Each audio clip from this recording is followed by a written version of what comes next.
Okay, can everybody hear me okay?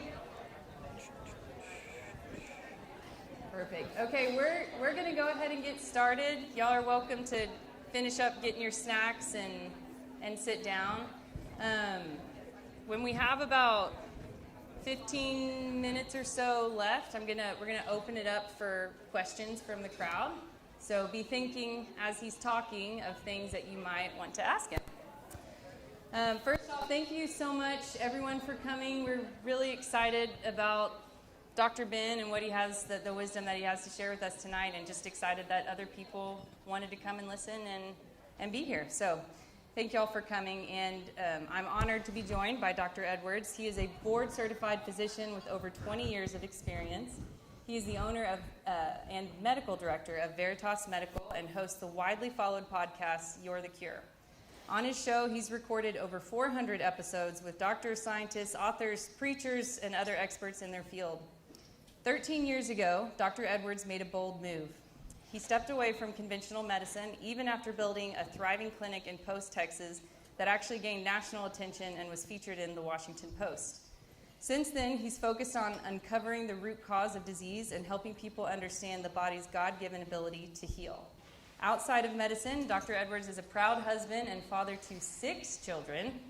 So please join me in giving a warm welcome to Dr. Edwards.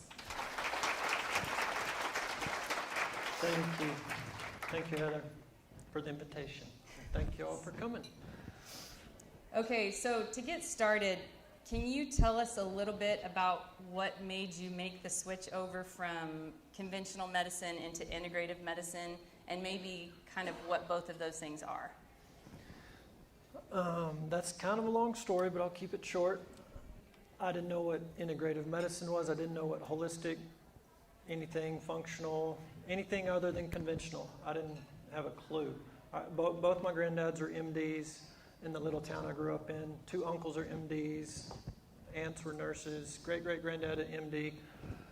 So that's what I wanted to do, just be a small-town country doctor, and that's what I was doing in Post for 7 years. And then a nurse practitioner I had at the time who had celiac disease, which is an autoimmune disease. It's not curable. He met a doctor that told him that could be reversed, and my nurse prac ended up reversing that, and then he came and told me about it. I thought that was crazy, but then I saw it with my own eyes. So that's the short story of my nurse prac really reversing a chronic disease, which in medical school we didn't get taught how to reverse disease. We get taught how to manage disease, so that goes to the second part of the question. The difference between kind of integrative or holistic and conventional, which I'm not anti-conventional medicine. I wrote a prescription today. I write prescriptions almost every day. So I'm not anti that. I'm anti doing that and then not saying anything else to the patient.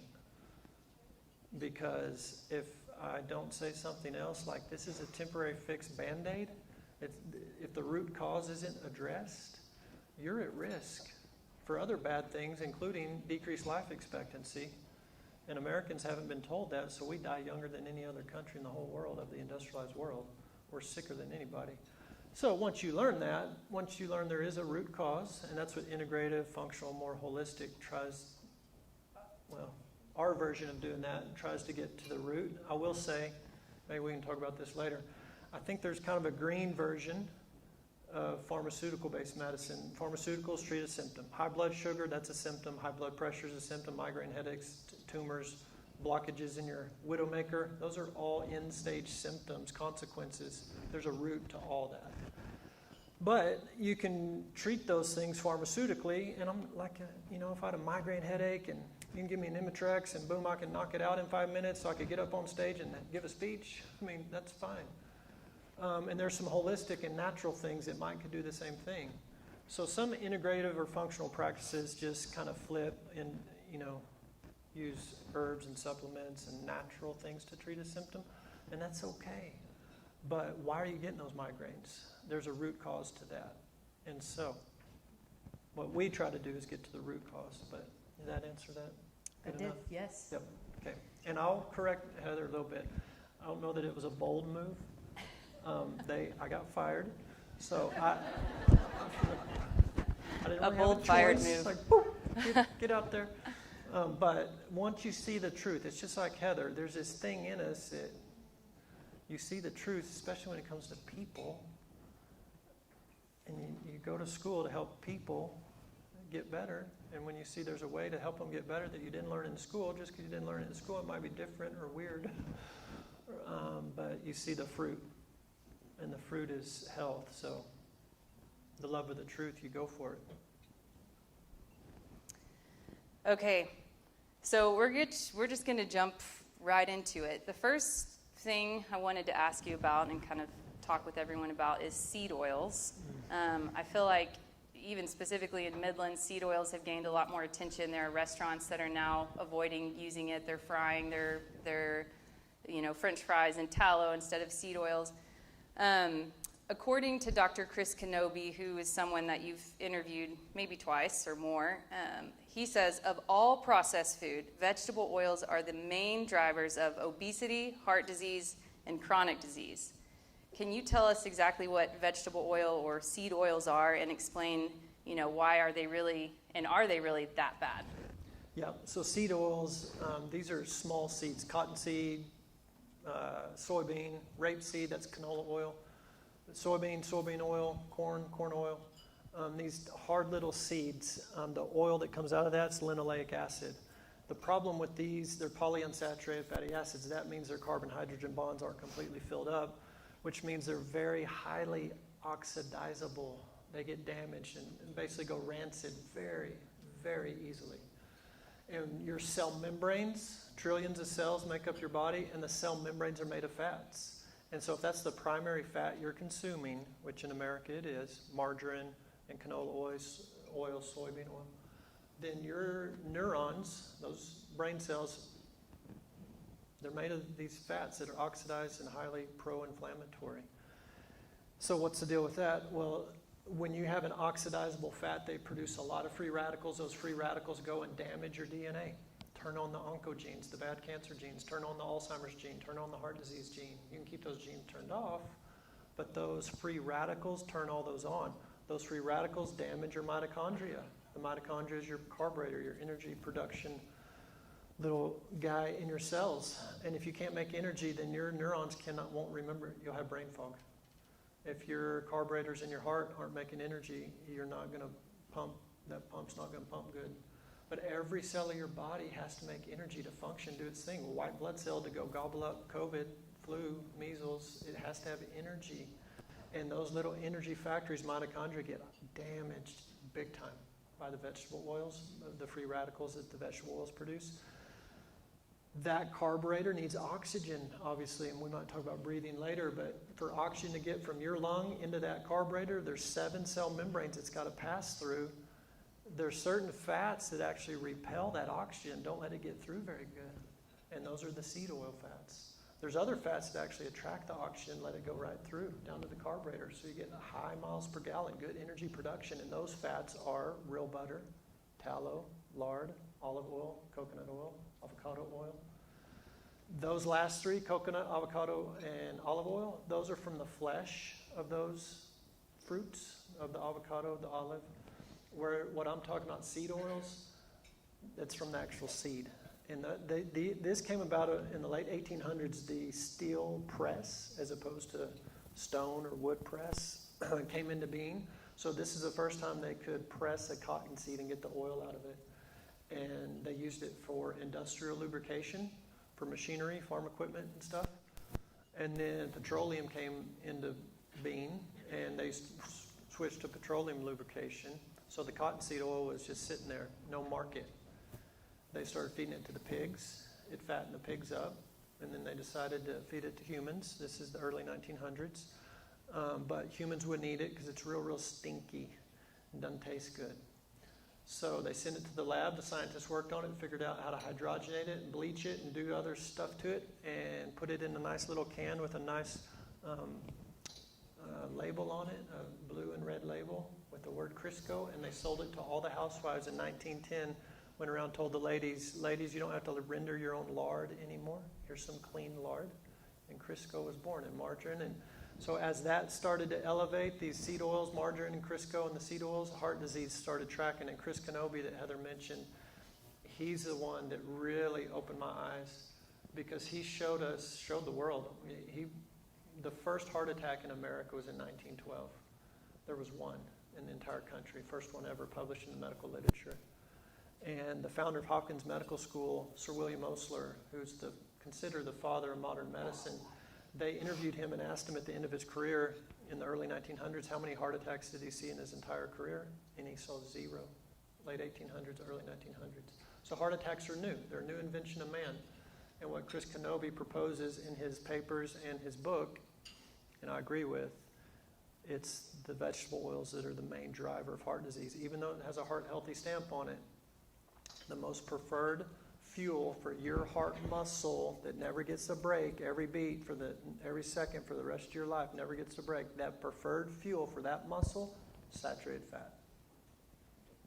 Meaning the butter, the tallow, the lard, the animal fats. That is the preferred fuel for your cardiac muscle cell. And when you give it linoleic acid, the seed oils kills it. But I know that's a huge topic, and we got other topics, but in a nutshell, that was. So it's a driver for heart disease, obesity, hormone disruption. Really everything, because if you Google all the things Heather just said, or any disease you have, literally anything, and the word inflammation, you'll see a connection. And that's what my mentor, Roby Mitchell, who helped my nurse prac overcome celiac, when he first told me, just go Google, because he called me, or I called him, and he said, Ben, there's no such thing as diseases. They're all consequences. And this is way back. And I'm like, what? No diseases? I just saw 40 patients that day. And I just went down my list of patients I saw that day because my nurse had printed off my schedule every day so I could mark through when I got through one. And so I just started reading them. Fibromyalgia, lupus, ulcerative colitis, hypertension, diabetes, asthma, depression. And he said, no. They're all consequences. Go home tonight and Google with the word inflammation and ulcerative colitis, inflammation and depression, inflammation and heart attack, inflammation and cancer. And you'll see a connection. And that's what Bobby Kennedy and the whole MAHA and all those guys, Callie and Casey Means, everybody's talking about. It's all inflammation. Autism, it's inflammation of the brain. So the seed oils it's like gas on a fire. I mean, it just drives that inflammatory process so much. And so is processed sugar and processed grain. We call those the big three. That's what's in processed food. Processed seed oils, processed grain, and processed sugar, high fructose corn syrup mostly. If you want to inflame a person's cells, their body, their cells, give a human being those three things, and you will get an inflammatory process going in the body. And depending on where that's primarily located, that'll be the disease. If it's in your brain, it can manifest as dementia or depression or autism, but inflammation is the underlying common denominator of all disease, so therefore these vegetable oils, really you could link them to almost every disease, and that's what we're seeing in the literature now. So is it possible to, because we're exposed to vegetable oils at just about every meal that we eat out, there are ways around it, and we're eventually going to write a blog post that kind of gives some tips. But is it possible to go, oh, well, I'm just going to eat seed oils, and then I'll take fish oil and cod liver oil, and that is going to compensate for all those vegetable oils? No. Thought you were going to say that. It takes about 7 years, actually, for all those cell membranes to recycle and be replaced and get that out of you. So start now. Now, you don't have to be perfect. Your body can handle a little bit, but your primary fat needs to be these good ancestral, what your great-great-grandparents were eating. That is what we need to have in our pantries, our refrigerators, and as best you can. Now, there are some restaurants, I don't know about here, but in Lubbock, there's a couple that have switched to tallow to fry their French fries and stuff. French fries aren't bad if they're fried in the right stuff. So try to make the changes. Sauces, those are the worst. You can ask the chef or the restaurant, could you cook my stuff in butter? Maybe. They will, you can try. But yeah, eating out's tough. Just for perspective for everyone, in 1909, Americans ate 2 grams a day of vegetable oil. By 2010, they were eating an astounding 80 grams of vegetable oil a day. So who knows how much we're getting now in 2025. Okay, so you talked about vegetable oils, and then the other two things that you mentioned were processed sugar and processed grain. So I think the book Wheat Belly came out maybe 15 years ago. Everybody in the integrative space was reading it. We all got freaked out by bread and grains, and so every single patient we put on a gluten-free diet. So for many years, and it has helped a lot of people, mostly because they were avoiding, the traditional store-bought bread. But for many years, we have demonized wheat and blamed it for our poor health outcomes. However, is it really the wheat, or is it what we've done to the wheat? And can you kind of give us some history in America of what wheat and milling wheat has looked like? Yeah, we used to pull everybody off grains. Corn, wheat, and rice. Don't eat it, don't eat sugar, and don't eat those 3 grains. And yeah, we'd see people get way better. Their inflammation would come down. So the processed grain, but of course we just weren't thinking deeply enough. We just lumped all, called grain bad, until I met this lady named Sue Becker, and she said, doesn't it say in the Bible, don't call anything God made bad? I'm like, yeah, I think so. So why are you calling wheat bad? Well, because it damages my patient's mitochondria.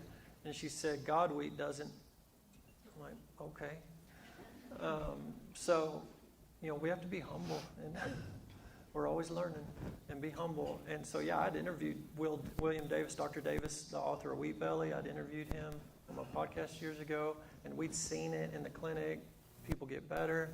But what Sue explained was, in that wheat berry, they call it the actual wheat seed, it is a powerhouse of nutrition. There are 40 to 50 different nutrients God put in that for us. And it's incredible. But you've got to grind it yourself and make like I did this morning, some waffles.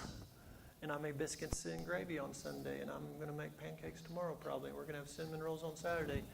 And my wife's birthday's Sunday, and probably make scones. But it's all going to be fresh milled. There is so much nutrition. It's a superfood. It's amazing. And here's the crazy thing. I've had patients that have been gluten sensitive, been off gluten for like 20 years. They'll eat this fresh milled and they're fine. So what happened about the same time, about 1910-ish, the millers that were milling in the, towns had their own, community mills typically. And they figured out they could sift that wheat after it was milled, sift the flour, and the germ and the bran could be removed, and what was left was just the protein and the starch, which is the white flour part. And the reason they would do this is the bran and the germ had wheat germ oil. Once you grind that, you expose that oil, and that oil will go rancid within a day or so.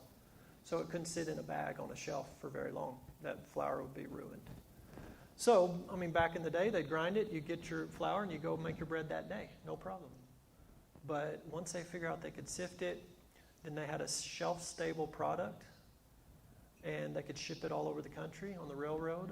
And so it was a great business move to increase that shelf life. Plus, as a secondary market, the germ and the bran went to the feedlot to the cows. However, they noticed, actually, the government health departments back in the southeast, like Georgia, noticed that hospitals, particularly the psychiatric hospitals, started to fill up with schizophrenia and bipolar and other psychiatric diseases. They traced it to the white flour because there's B vitamins and lots of other things, but it was the B vitamins in particular. And they went to the millers and said, y'all got to put the germ and the bran back in. And the millers wouldn't do it. And they said, well, at least you got to put something back in. And they put in, out of the 40 different nutrients, they put 4. And they were synthetic versions, but 3 different B vitamins and then iron. So that's enriched. They call that enrichment, putting those 4 things back in. Enriched white flour was born. And there was just enough enrichment with these 3 B vitamins and iron that it kept the people out of the psych hospitals, and they weren't just getting so sick so fast. And then in 1998, they added a 5th, folic acid, for the babies, neural tube defects. And so that's what it is today. Enriched white flour only has 5 nutrients, and there are synthetic versions of those. Not good. But the fresh milled is amazing, and I highly recommend it. We have a list of 5 superfood groups, and that's one of the 5 is fresh milled grain. It's really, really, really beneficial for your health. So B vitamins, what else would you say it's loaded with? Minerals, and then there's things called phytonutrients. These aren't even fully classified. These are just different plant compounds that God put in the food for us. And it's loaded in that wheat. These plant, I think that is the medicine that God intended for us, is these phytochemicals that are in the different plants and the berries and the herbs. It's the pharmacy for us. And we've only identified about 150 food-based nutrients. Of course, the vitamins, minerals, and a few of the phytonutrients, 150 out of what's estimated to be 30 to 40,000 different nutrient chemical compounds in food, in berries and herbs and plants for us to consume. So we are barely scratching the surface of understanding what God put in the food. There's one called salbusterol phytonutrient, and it's primarily found in berries, but the plant doesn't deposit it into that blueberry, blackberry, raspberry until that berry is almost ripe enough to fall off the vine. So your great-great-grandparents that all had gardens were eating fresh, vine ripened, ready to fall off the vine, pick it, eat it. Their bodies were full of salbusterol and other things. Well, salbusterol has been shown in the lab to kill cancer cells. So pretty much all modern Americans are salbusterol deficient because our berries, even if they're organic from natural grocers or wherever, they were picked a week early or 2 weeks early, and they don't have the salbusterol. And that's just one example. So the medicine really is in the food. And just side note, secondary, your pharmacy is your bacteria in your gut. You should have trillions, and these guys make vitamins for you. It's amazing. Vitamin C and B vitamins. You have a secondary backup pharmacy. These bacteria, amazing. But you want to kill this bacteria in your gut? Eat processed food. It demolishes those gut bacteria. Your average Americans killed their gut flora down to about 3,000 to 5,000 species. And if you go to the Amazon rainforest, find an ancestral tribe, you study their gut flora, 30,000 different species of bacteria. There's 94 different strains of gut bacteria that break down gluten. So most modern Americans are missing those 94 different strains. There are strains that will break down pesticides. There are strains that decrease your chance of getting MS, melanoma. That could be a whole nother lecture all by itself, these gut bugs. So nourishing your gut, which you will do with real food. Eat real food. Processed food not only has preservatives, chemicals, and pro-inflammatory compounds, but antibiotics. 80% of antibiotics made in America are put into the food. So you're killing your gut bugs. I just read the other day, 25% of pharmaceuticals, non-antibiotic pharmaceuticals, kill your gut bugs. Antacids like Nexium kill your gut flora big time. We are absolutely demolishing our gut flora, but that was just a side note. So nourish your gut bugs. Okay, so for the bread, in a perfect world, we would all be milling our flour, which sounds intimidating, but I have been doing it, and it's not as intimidating as it may seem. Yep. But if you can't have that, next best would be making your own bread at home. Sourdough bread, probably. Yep. But the main thing you want to avoid is buying store-bought bread, because it really has the three. It's got vegetable oils, it's got processed grains, and it's got processed sugar. Correct, yep. There's good, better, and best, and don't freak out if you can't. It does sound crazy to mill your own stuff, but it's really not that hard. There's a learning curve, but then it's easy. But like Ezekiel bread, there's some things you can get at the store that are okay, but it's just a whole different, not even in the same league as the fresh milled. So I would make it a goal for your family, even if it's for next year. You got to do for a Christmas present. Get a mill. Nutri-Mill, Wonder Mill, I think is the brand that I have. There's lots of good ones, but that's a really good one. And a bread machine. Make the little investment. That's what I do. I'm the breakfast guy in our house. It was 10 o'clock the other night. I'm getting ready for bed, and I'm thinking, what am I going to do for breakfast? A loaf of bread. And I just ran in there literally. It takes 3 minutes. I have a bucket of wheat, and I throw 4 cups in the mill, and while it's grinding, it just takes 30, 40 seconds to grind that. I'm getting my olive oil, my honey, my lecithin, my salt, my egg, and you just throw it all in that bread machine and hit go, and you go to bed. And in the morning, there's a big old loaf of bread, and it's so nourishing. Those kids, it fills them up. It is nutrient dense, and they will be filled up. You put an egg on that, a bunch of butter, They're filled up. Pizza. Do your Friday night pizza. Do it yourself. It's so quick. I mean, literally, I throw all that in a bowl, mash it around, roll it out. It takes 10 minutes. Throw all your stuff on there, and I'll guarantee your kids that are eating a whole pizza from Domino's, they'll eat maybe 2 pieces of this because it fills you up so much. But you can sleep better because you know your kids are just getting replete with nutrition when you eat this way. So, I mean, that's one of the best, healthiest things you can do. And it feeds your soul. I mean, you know a fresh loaf of bread, how that smells, and a bunch of butter on there. It's good. Good stuff. So it helps with depression and anxiety too. Mood. So while we're talking about nutrient-dense food, we've had a major decline in nutrients within our food in America over the last 100 years. Can you tell us a little bit more about that decline as documented by Weston A. Price, who I know that you refer to a lot? Yeah, so Weston Price was a dentist in Cleveland, Ohio. In the 1920s, he started to notice in his patients this thing called chronic disease. He didn't see those before. Hypertension, arthritis, heart disease, cancers. These are pretty super rare or non-existent, and then he started to see them in his practice. And so he told his wife something's going on here in Cleveland and all over America, because he was talking to colleagues across the United States, and they were seeing the same thing. And he said, let's go study other populations around the world and see if they're seeing the same thing. And he spent the next 15 years traveling the world, and he went to Canada to some Native Americans, then Alaska and the Eskimos there, then to the South Pacific Islands, New Zealand, the Amazon rainforest, and across to the Swiss Alps and British Isles and into Africa. In a year he would spend in each place. He'd live with them, and he documented their food, what they were eating, and the nutrient density. He would send samples back to his lab, and the native food, ancestral food, had 10 times more fat-soluble vitamins, 4 times more minerals than the modern food of the 1920s. And as Heather mentioned, it's depleted even worse. They did a study from the 1950s to the 1990s, and the nutrient depletion, the minerals in particular. There's one study that showed it would take 26 apples in 1997 to equal 1 apple in 1955, just as far as the iron content. So what happened was when the plow came,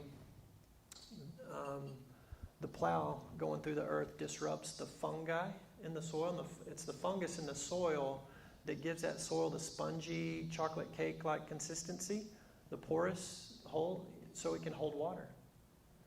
Well, the moisture in that soil is where the bacteria live, on the water droplets. The bacteria is what's working on the pebbles, the sand and pebbles, rocks, stones, to get the minerals off the rock into a water-soluble form the plant root can take up. The bacteria are key. Well, the plow comes through, disrupt the fungus, so now the soil's not as porous, it doesn't hold the water, less bacteria, and you see a drop in minerals in food right after the plow came. This is about 1930s, 1940s.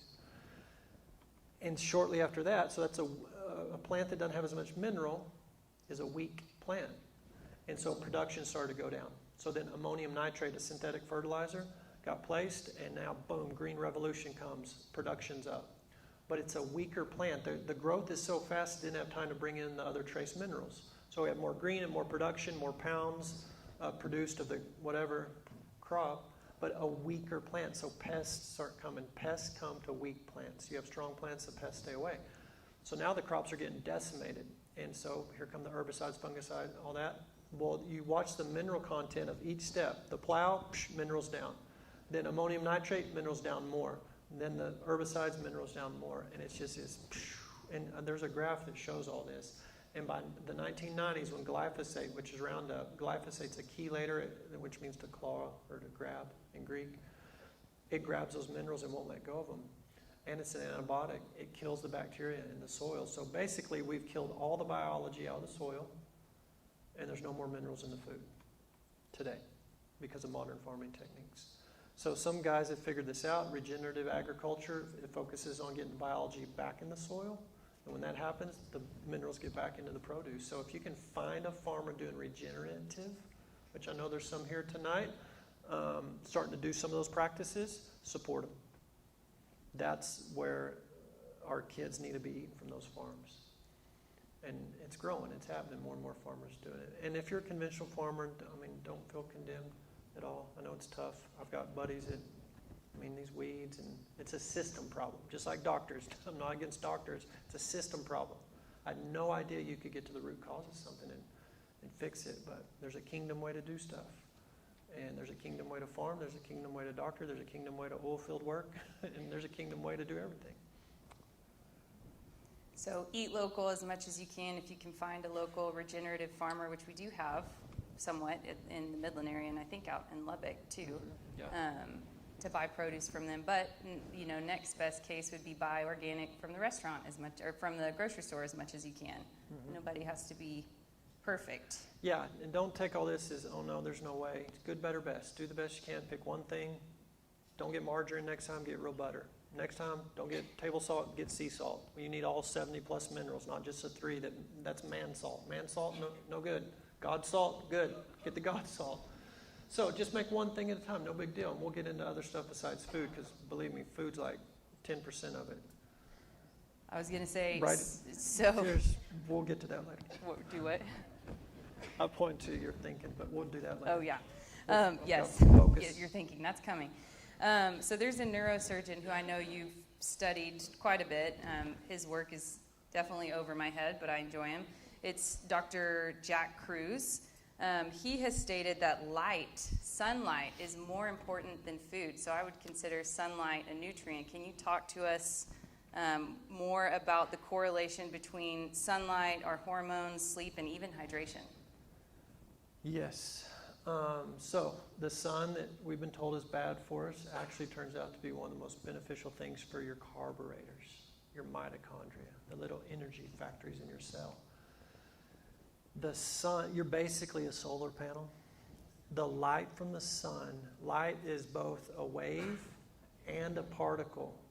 And the particles are called photons. And those photons penetrate your skin and go into your mitochondria, your little carburetors. And there's a keyhole or receptor, photoreceptors. Those photons click into their keyhole in your mitochondria and tune it up big time, real big time. Like Dr. Jack Kruse, neurosurgeon, which it goes over my head too, half of what he says. And he's got a potty mouth, so if you look him up, just don't have the kids in the room. But he's super smart, so take the good. He was like way overweight, morbidly obese. He'd done tons of yo-yo diets over the years, lose and gain. And he was given a talk at a medical conference and walked up 3 steps to get up on the stage, and he blew his ACL or meniscus just from his excess weight. And that was like the straw that broke the camel's back. And he decided to really try to figure out what's this about, this metabolism thing. Because this diet and food stuff's not cutting it. And so he dove into the research, and what he found was light. And there's so much research on sunlight. And so he proceeded to just change his life. He moved from Chicago to New Orleans to get more sunlight, and then he moved to the Yucatan, and now he's down in Ecuador. And I'm not saying you got to do that. He doesn't wear a shirt. The last interview I saw with him, he's in a house without walls, 0 artificial light. This guy's only sunlight. But besides the mitochondria, it structures the water in your cells. So these mitochondria make ATP energy, but there's a rotary RPM. It's like 3,000 RPMs, this little rotor in your cell. And the viscosity of your intracellular water will be improved by sunlight, meaning you can get more RPMs on that ATPase, that enzyme that makes your ATP energy. So sunlight changes the molecular structure of the water inside your cell, making it easier to make more energy, get your metabolism up. Sunlight through your optic nerve to your brain sets your circadian rhythm and your metabolic rates and affects hormones, sex hormones in particular, and stress hormones, cortisol. Sunrise sunlight in particular through the optic nerve. So try to get outside within 30 minutes to an hour of sunrise. Get those wavelengths of light in your eyeballs in the morning as opposed to getting on your phone. Blue light, artificial light from your phone, your tablet, your TV, computer screen. That's a standard American first thing, phone. And it's blue light all day long from these screens. And not as beneficial. It really disrupts circadian rhythm. So try to get morning sun, try to get midday sun. The intensity of the middle of the day sun is what triggers your melatonin production in the evening. So you need that intensity. So try to get 10, 15 minutes in the middle of the day if you can. Evening sun is also good for different reasons. Just sun's good. Now, skin cancer, the problem there is, you see, your great-great-great-grandparents didn't have skin cancer. Skin cancer was non-existent, as was most cancers pre-1900. Every single lung cancer case was published in the medical literature in the early 1900s because they were so rare. Skin cancer, can't even find it. But your great-grandparents were washing clothes in the sun, gardening, all day and they were in the sun. There's no skin cancer. What's the deal? It's those seed oils. Remember the cell membranes I said? Made of oil, made of fat. So your skin cells, if they're full of seed oils, they're oxidized and that UV ray comes and boom, the oxidation gets worse. That's where the skin cancer comes from. It's a combination of sun plus the seed oils plus God gave us antioxidant enzymes. These enzymes deal with oxidative stress, those free radicals that damage your genes and your mitochondria and your all that. Well, these antioxidant enzymes, they're asleep. What wakes them up and turns them on? Minerals. And I just told you our minerals went to zero with the modern farming. So it's this combination. We don't have our defense mechanism in place, the antioxidant enzymes. We have the wrong fats in the cell membrane, and then you throw the sun in and you can't defend yourself. So then we tell people avoid the sun, or worse yet, put toxic sunscreen on. That sunscreen kills your mitochondria. And ever since we started doing that, melanoma rates just keep rising. Melanoma is a skin cancer that kills you. The squamous and basal is more the sun damage. But anyways, did that answer it? Yes, Everything. and you answered my follow-up about skin cancer. That's perfect. Okay. So you wake up in the morning. How long do you have to go outside and see the sun? Not that you have to look at the sun, but be out there. How long do you have to be out there? And you can't be wearing sunglasses, glasses, or come to find out contacts. I didn't know contacts block UV light. Yeah, it's best to not have any of that on. And I mean, any amount. If you can get 5 or 10 minutes, that's better than nothing. But if you can get 15, 20, or 30, even better. I don't know, Jack Cruz will probably tell you an hour or all day. But don't stress out about it. Stress is worse than, is the worst thing you can do. So just go casual, take it easy, drink your coffee outside, eat your breakfast out there when you can, read your Bible out there when you can. Just think of that. I mean, you're sitting inside doing stuff. Just go sit out on the patio and do it. But I had a guy, he was a health nut, like one of these biohacker health nut, doing all this stuff, which that's fine. But I don't really recommend getting too nutty about it. But he was doing all this amazing stuff. Workout guru, and he's fit, super fit. He's about 50, and he's wearing a continuous glucose monitor that monitors your blood sugar all day long. He wasn't diabetic, he just was tracking it. And it was okay, but he was trying to get it perfect. And he ran through all the stuff he was doing. I mean, he's doing everything perfect, except not the sunlight. I said, well, why don't you just try drinking your coffee outside? Well, he sent me a screenshot of his next 10 days average blood sugar in the morning had dropped 10 points than his previous 90-day average. And that's all he did different was sunlight in the morning. So it's easy, it's free, it's very soothing, tons of benefits. Helps with sleep. Yes, it does. And weight loss, hormones, male and female, all the above. Depression, anxiety, stress, immune system. I read a study the other day on kids. Kids that get in the sunlight in the morning, their white blood cells are way more active. They're a higher number and just more active to kill viruses and bacteria. It's amazing. So for those of us that are loaded with seed oils and, we're going out thinking we want to get sunlight, but we're worried about skin cancer, what's kind of how do we know when we've had too much exposure? What is your kind of thought process on that, and when do you wear sunscreen? Yeah. So obviously it depends on your skin type. I'm pretty fair-skinned, and when I was full of seed oils, I'd burn within like 10 minutes in the intense midday sun. So you just got to know your skin type and kind of watch your skin. And if you're starting to get a little pink, yeah, that's it. So don't do that. You don't need to burn. We need safe sun. But what you will notice, I just had a 74-year-old lady from Cisco come see me this week, and she told me, side note, Doc, I don't burn anymore. And she's been eating the right fat for a while now. So you will build tolerance to the sun as you get these seed oils out.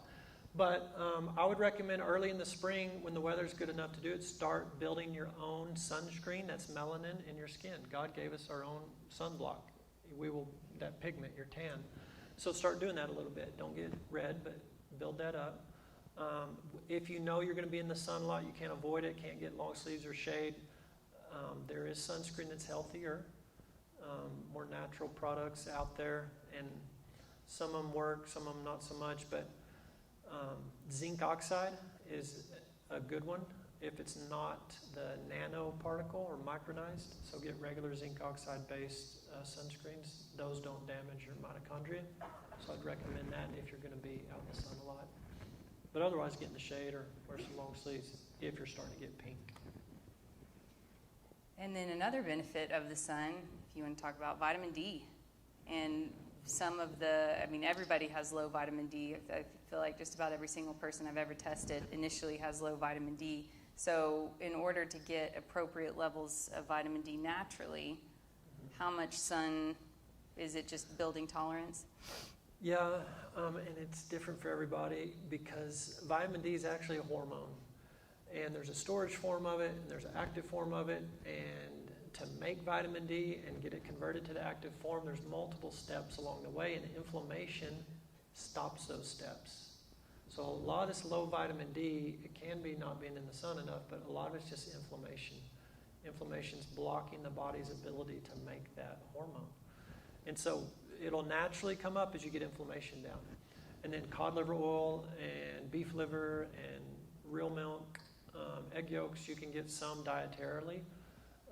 But otherwise, I try to shoot for an hour of sun every day. And more if you can, not to burn though. And as far as being concerned about wrinkles, I know that probably is not at the top of your list, but for those of us out there that are worried about that, is it just having the right fats and building sun exposure? Or I know aesthetics is probably not your favorite topic, but I have to ask it for the females in the crowd. Yeah.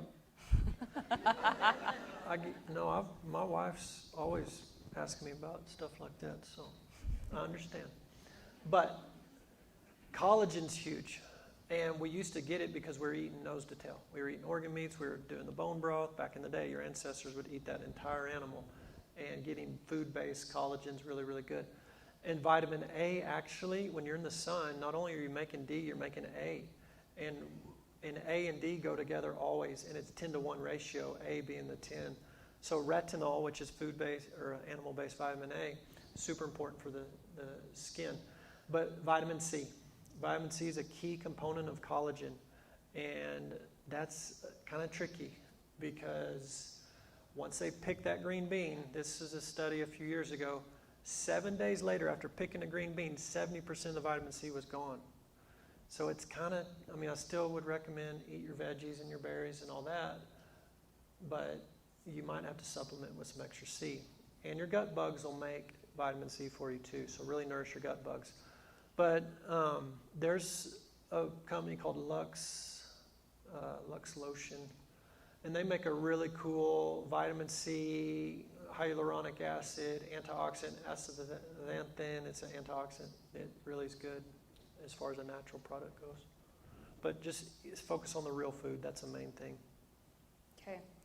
We're going to pivot a little bit because this topic was brought up by a lot of people just kind of wanting to hear more. Two topics that kind of go hand in hand. But the first one is fevers. And all of the topics that we're covering, most of the books are up here. So it's hefty stuff if y'all want to come look at some of these books. There's some good ones. But Dr. Thomas Cowan touches a lot on this. And he talks about how fevers in children and adults, but he was mostly speaking to children, is the body's intelligent healing response. Can you explain what's actually happening in the body during a fever and why letting it run its course can often be the healthiest thing we can do? Yeah, great. I'm glad you asked this because especially mamas, this fear-based way that the world is right now. And I want to encourage you moms and dads too, that it's okay. These babies are amazing, especially if you're giving them fresh milled bread and other good food. But yeah, trust the design. And part of that design is when those germs come in, the body mounts a fever response. And what that fever does, I mean, we don't fully understand, but it's incredible. Number one, it directly kills the bug. The high heat will kill virus and bacteria. Secondly, that high temperature stops or decreases greatly the viral replication. So not only is it killing it, it's also stopping reproduction. And it's increasing antibody production. The antibodies are what goes to neutralize these germs. And it increases white blood cell number and activity. They're way more active with the high fever. And it creates something, the body will start making something called heat shock proteins, which are really, really beneficial for protection of your cells. Interferon, that's a natural chemical the body makes or molecule the body makes. It's antiviral, stops viral replication. Interferon goes up with a fever. And so there's lots of reasons to let that fever run. Now, caveat on that, really, really young babies, 3 months and under, any fever, you don't mess around with that. You got to investigate that, get in touch with your doctor about that, because you got to find the source of that in a little one, like, that little. But, 5 years old and up, for sure, I'd let that fever run up to 104, no problem. It's very, very beneficial. And if you got to cool them down, if it's kind of hitting that 104, 104.5, 105, and it's staying there, then I would cool them down a little bit. And you can do that with some cool rags in the armpit and the groin. Hydration, just getting a good bottle of anything, water, but any electrolytes, hydration will cool them down. Peppermint oil rubbed on the feet and the chest can cool them down. If you have to, think you need to, between Motrin and Tylenol, I don't really like either one, but definitely not the Tylenol.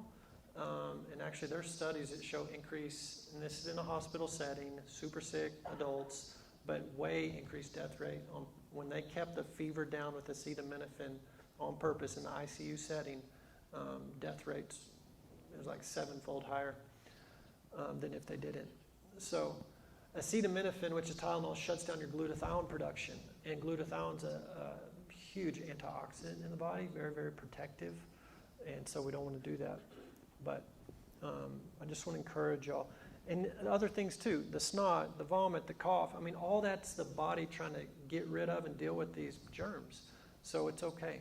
I mean, I'm not saying let them just suffer. And I know it's hard, mamas, daddies, maybe it's not as hard, it makes them tough. But I know how it is, and I'm not saying be cruel about it, but I'm just nurture them. You love on them, hold them, nurture those babies, bond with them in that moment. And that's, Dr. Cowan even talks about that, how that improves immune function. And actually, long term, getting through these childhood illnesses, overcoming them, it trains that immune system in some way that we don't understand, but you decrease future diseases like cancer, heart attack, arthritis, autoimmune disease by overcoming childhood illnesses. There's a study that showed a 21% decrease in brain cancer called glioma in kids that overcame measles on their own. Same thing with heart attacks. There's probably 200,000 heart attacks a year that they've directly related to the kids not overcoming childhood illnesses on their own. It does something with the immune system that we don't fully understand. So what I have at our house with my wife and our kids, they get a fever, snot, cough, whatever, hallelujah, praise God, that's the immune system working, doing its job. And we're going to nurture them through that and comfort them and do some things we need to do, but we let a fever run. Is there a connection between, evidently so, how we handle childhood illnesses and just kind of the rising rates of chronic disease and specifically autoimmune diseases? Yes, there is. Are you going to the vaccine question? I'm going to go to the vaccine question. We'll just jump into vaccines. Okay. Well, it kind of goes together. Yeah, you go ahead. Modern pediatrics does, and doctors in general, what we've been trained to do is suppress all these symptoms that I just mentioned, fever, cough, snot, diarrhea, all that stuff. So you have kind of two branches of the immune system, the first responders and then the memory cells. So those first responders, they line your two ports of entry, airway and GI tract.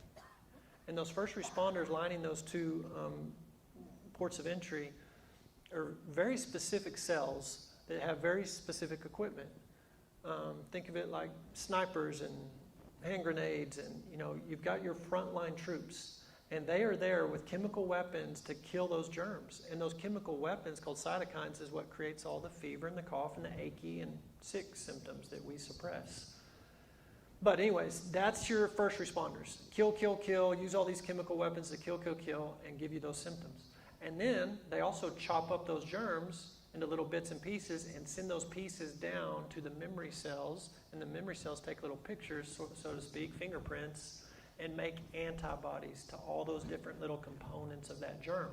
So now antibodies are just floating around in the background now, forever, the rest of your life. And those antibodies, think of them like little tags. If you come across, say, if you had measles naturally, got over it naturally, made antibodies naturally, and you have those antibodies the rest of your life, you come into contact with measles again, that antibody immediately tags that measles germ and get immediate destruction of that, and you won't ever have a symptom. It's the most incredible design. This first line responders and the memory cells. Like, you could not have had an engineer, an AI, design something any better. It's amazing. But unfortunately, what we've done, there's a way that seems right to man.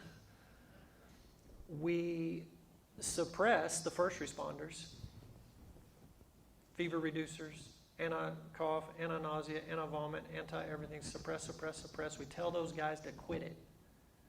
And then we stimulate the memory cells, the antibody-producing cells, too early, too often, and the wrong way. We put it right into the muscle. Remember, I said those memory cells line the two ports of entry. They're not over here in the muscle. And you introduce something through the muscle too early, too often, too much, with too many other things with it, and you're asking for these memory cells to rise up and make all these antibodies too early, too often, too much, and that's what you're going to get. And what Heather's talking about, chronic disease, autoimmune disease, that's what this does. I mean, this suppression of your first responders and asking your memory cells to rise up and make all these antibodies, we're getting it. We're getting all these antibodies produced against our own body. Autoimmune diseases through the roof. There's over 100 autoimmune diseases now. And 100 years ago, you couldn't hardly find any in the medical literature. Kids with autoimmune disease now, and diseases in general. But we've completely disrupted the normal maturation of the immune system. And we're paying for it. So now we've got chronic disease just killing our kids. We have the highest infant mortality rate. So they're not dying from chronic disease because they're infants, but 1 and under, more of our babies die than any other country in the world. By far. It's not even a close second. Even when you take out the real preemies, like the 23-weekers, take those out, we're in first place on death rate. And for that matter, moms, within 42 days of delivery, more of our mamas die in childbirth than any other industrialized country. And by far, and escalating, especially over the last 3 years. And just overall, I mean, Americans die younger than anybody else. So, but these babies, SIDS, multiple studies show 70 to 80%, depending on the study, of SIDS death. They correlate, they cluster within 72 hours of the vaccines. It's been well documented and well suppressed. And I know this is a really, really controversial topic. And I love kids. I have 6 kids. And when I went to med school, I thought about being a pediatrician too. But I did family practice. But I'm just saying, in med school, here's what they taught us. Here's a CDC schedule. Memorize it for the test. And then in your clinic, implement it. That was it, guaranteed. That's all we knew. I didn't know anything about anything. Never read a package insert. It was mamas that taught me. It took 3 in a row of mamas telling me, here's what happened to my kid. And the first one I blew it off, the second one I sort of blew it off, and the third one I thought, that's a 3rd in a row, and it's the same story. I might need to look into this. And they're telling me, did you know, Dr. Ben, that hepatitis shot has 250 micrograms of aluminum in it, and the EPA allowance for a body weight of 8 pounds would be like 0.2? No, I didn't know that. So of course I have to go look it up, and they weren't lying. And over time, I got to interview the world's authority on aluminum, Chris Exley. And he was sitting in his living room, in his recliner during the interview, because he had just been defunded. For 30 years, he produced all the world's literature on aluminum. He's a top-notch researcher. No one ever questioned him and his team. He's out of the University of Manchester, where he did most of his published work. And as soon as he showed in his research and linked the aluminum in the deltoid and in the glute and the thigh muscle going to the brain, to autism and Alzheimer's, and the flu shot to Alzheimer's, then he was defunded. And he told me, in his opinion, the world's authority on aluminum, Alzheimer's in a human being is impossible to have without aluminum in the brain, in the body. There's no natural reason to have aluminum in the body. There's no physiological role aluminum plays in the body. But anyways, it's a big topic. We don't have time to go deep dive on it. But what I would tell you is the schedule, the infant schedule, has not been studied. And that's the thing that gets me. If we just be honest about it and just tell these moms and dads who ask, no, it hadn't been studied. But we actually tell them, yeah, they're safe and effective. It's been studied. It has not been studied. They studied one MMR. And what they found when they studied it was a correlation with autism to the tune of a 300% increased risk of autism in African American boys if they stayed on schedule, 2 month, 4 month, 6 month schedule, as opposed to if you delay. And those CDC scientists came into that room, put that data on the table, and their boss told them, go back to your office and massage that data and make that go away. And they couldn't. They came back to the next meeting. They couldn't make that go away. It was real, statistically significant. And so then they said, well, bring all your raw data and throw it in this trash can. And they destroyed it. They didn't publish it. They published a fraudulent study, actually. And there was one doctor at CDC, William Thompson, and he kept the data secretly. And there was a daddy, Brian Hooker, whose son was injured by a vaccine. It's a long story, and I interviewed these guys, and you can go listen to it. But Hooker got Thompson admitting on the phone, recorded all this. And he got the data, and he showed this, and it was published. Not that anybody saw it, because it's not on the nightly news, it's not the medical school lectures, and it's not the pediatrician's office. They don't know this. Nobody knows this. And I was giving a lecture or a presentation at a conference in Dallas last year. And there's an African American PhD researcher lady on the stage with me, and her boy was 14 years old from Atlanta. That's where this study was done. African American males, boys, were the highest risk. And that study was done right about the time her baby was born, but they suppressed that data. And if she would have saw that, she would have, I guarantee, she told me, would have delayed. Because it was so clear if you just delayed.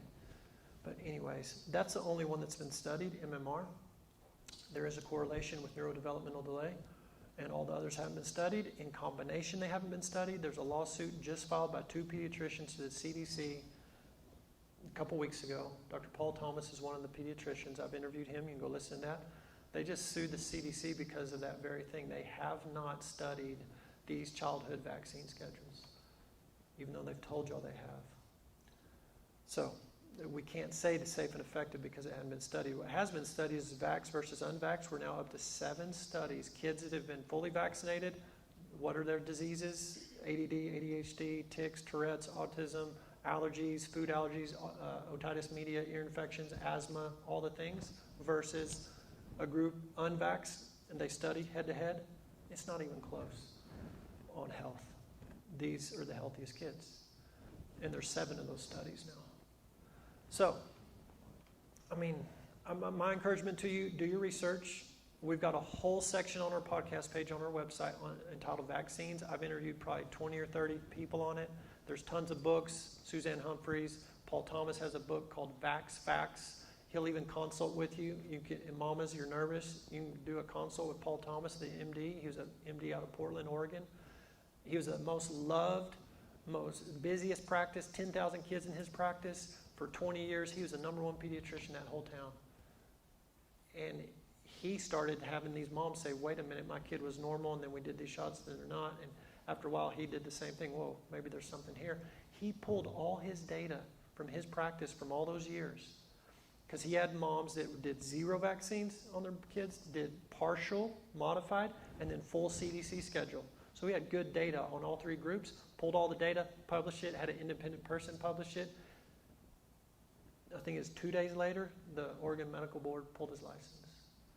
It is a money deal, guaranteed. It is not what's the healthiest thing for your kids. But we better move on because I'm going to get fired up. Well, there is 2 quick things to that. For the parents in the crowd that have a fully vaccinated kid, can you tell them basic things? I mean, we've talked about a lot of them that they can do. Your kid is not ruined, so don't think that. And then 2, actually answer that one first. The body's incredible. God designed it to take a hit and combat it and grow and come back and fix it and regenerate. You're constantly regenerating your cells, constant. The rods and cones in the back of your eyeball, those cells every 48 hours, they die, you make new ones. Your liver cells every 8 weeks, your red blood cells every 90 days, your skin cells every 4 weeks, your intestine cells every 4 days. It's a constant remodeling. That's what stem cells are for. You're full of stem cells. You got to activate them though. So don't freak out about it. Your body's designed to take these hits and fix itself and keep going, and so it's okay. Don't worry about it. But you got to steward it. You got to give it what it needs to make those new cells. You've got to get the deep sleep. Remember that sunlight in the middle of the day? Set your melatonin to get the deep sleep, because growth hormone, which should be called repair hormone, is secreted at night when you're in the deep sleep. But you don't get to that deep sleep if you didn't get the good sun and other things. So it's all of it. Trust the design. You will self-detox. Everyone wants to detox it, which is fine. It's good, probably. But you were designed to detox yourself automatically. I mean, imagine like plugging in your car in the garage at night to auto clean and rotate the tires and wash the windshield and change the air filter and all that automatically every night. That's how God designed you. You will detoxify, regenerate, get your stem cells going. That's what growth hormone does. It's amazing. So, yeah, don't freak out about it, and forgive yourself if you're beating yourself up, mamas. Don't do that. You were doing the best you knew for your kid in that moment. You love your babies. You're doing the best you knew in the moment. So that's awesome. And don't let the enemy come in and rob that and beat you up like that. And half your kids are fully vaccinated. The other half are not, right? So you've already dealt with this topic and doing all you can to support your older kids, and you don't think that they're ruined, and they're not. But no. Giving them good, real food, sunlight, love, all the above. Yes, absolutely. Trust the body's design. It wants to normalize always. It wants equilibrium, and it'll get there. Give it a little encouragement, give it some support, and it'll get there, no problem. I wanted to get into measles, but I don't think I feel like that was such a hot topic this spring, and particularly for you, who wound up on the news and on Reddit. I looked on Reddit. But maybe just for a quick second, touch on why you shouldn't be afraid of the measles. And you saw it firsthand, and the 2 kids that allegedly died of measles in Lubbock did not actually die of measles. Yeah. It's long, I know. I don't know if you can make it short, but we got time. Well, don't fear anything, number one. Fear absolutely kills the immune system. Fear shuts down everything I just said, self-detoxing, self-regeneration, stems, all that gets shut down by fear.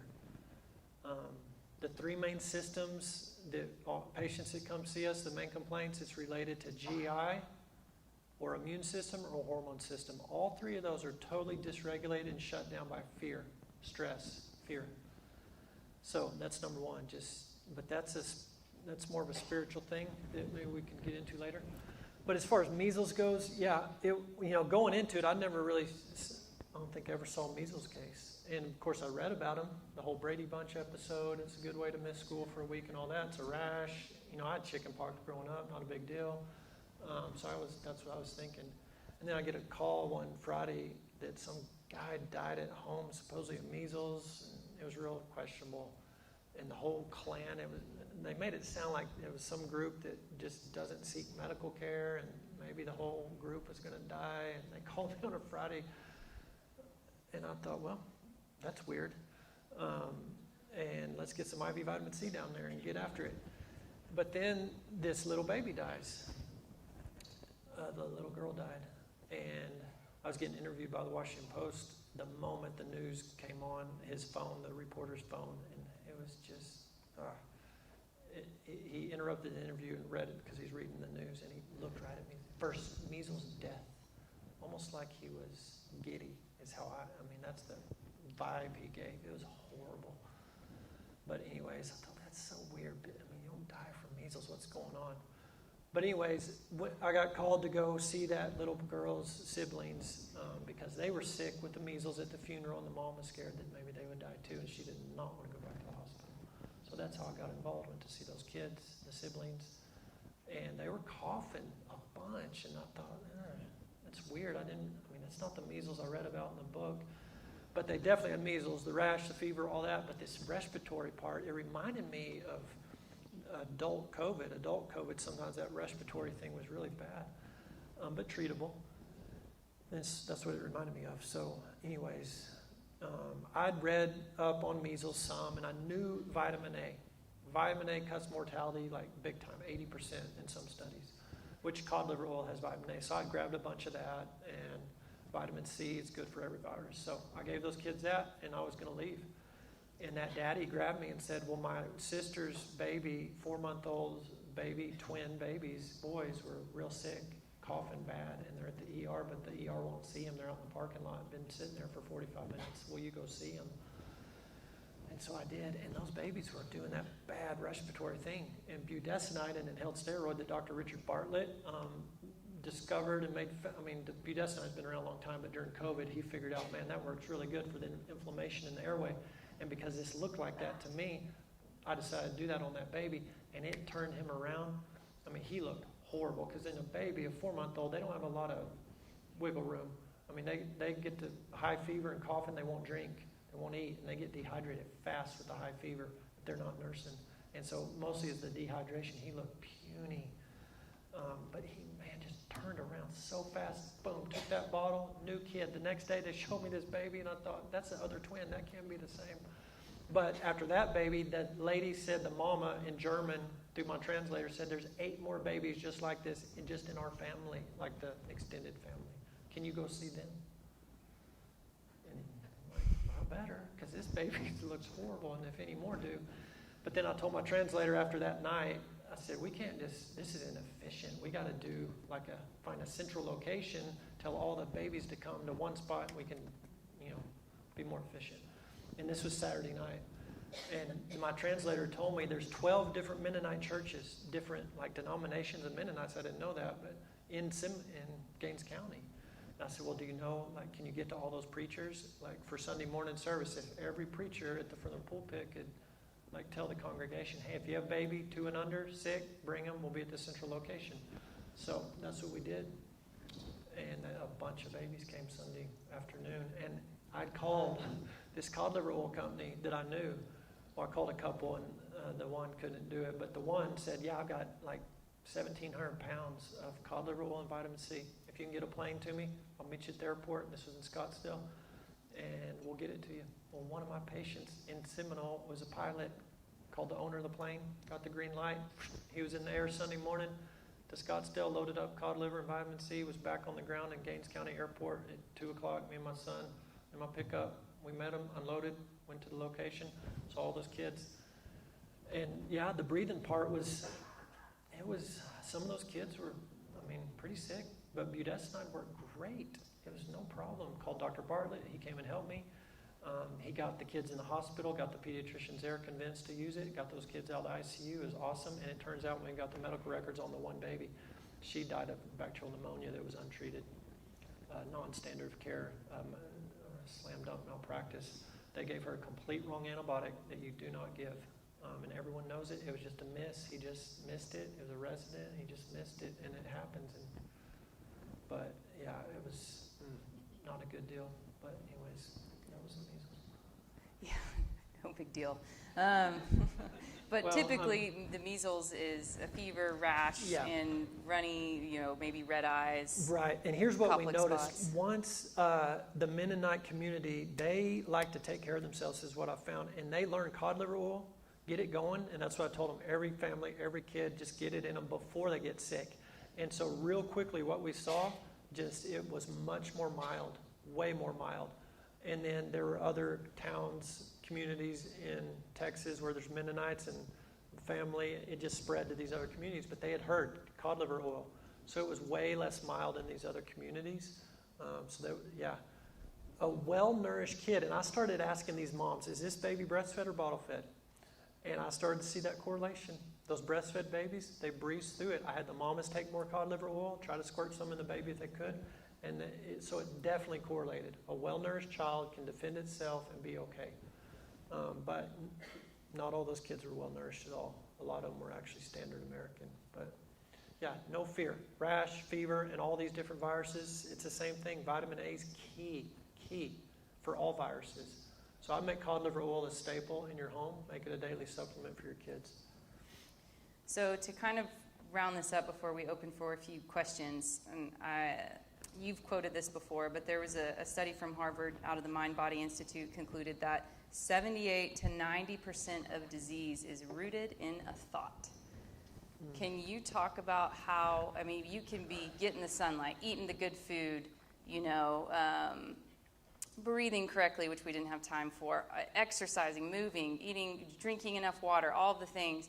But if your mind is in a place of stress or fear, then you will not be well, or it will be very difficult to be well. And I think that's something that we overlook. And it's also very hard with the patient to say, well, work on your stress. And they're like, I don't know how to do that. And I don't think I'm stressed. But we can't see inside their minds on the thoughts that they're having about themselves and the beliefs that aren't true that they think about themselves. Can you talk about how the mind, the thoughts, perceptions about yourself actually causes stress on the body? Because most of the time we think of stress as just working too much or, staying out too late, things like that. But it is different. Can you speak to some of that?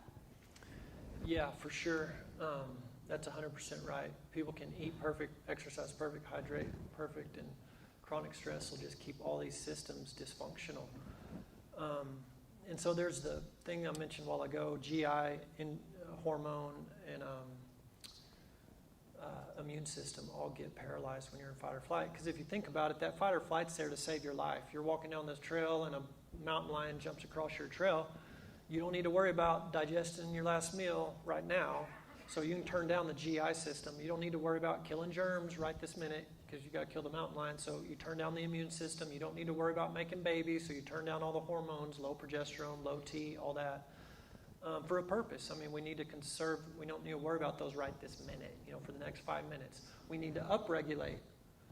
Our pupils dilate. Our reflexes are more intense. These flexor muscles get engaged. Our heart rate's up, breathing rate's up. We need to shunt energy to the muscles so we can run or fight, all that. And so it's really cool, actually. But it just needs to be for a few minutes, once in a blue moon. And when it's constant. So you have all those physical effects. Low stomach acid. Your stomach acid needs to be a pH of 1 to 2. Battery acid's 1.5.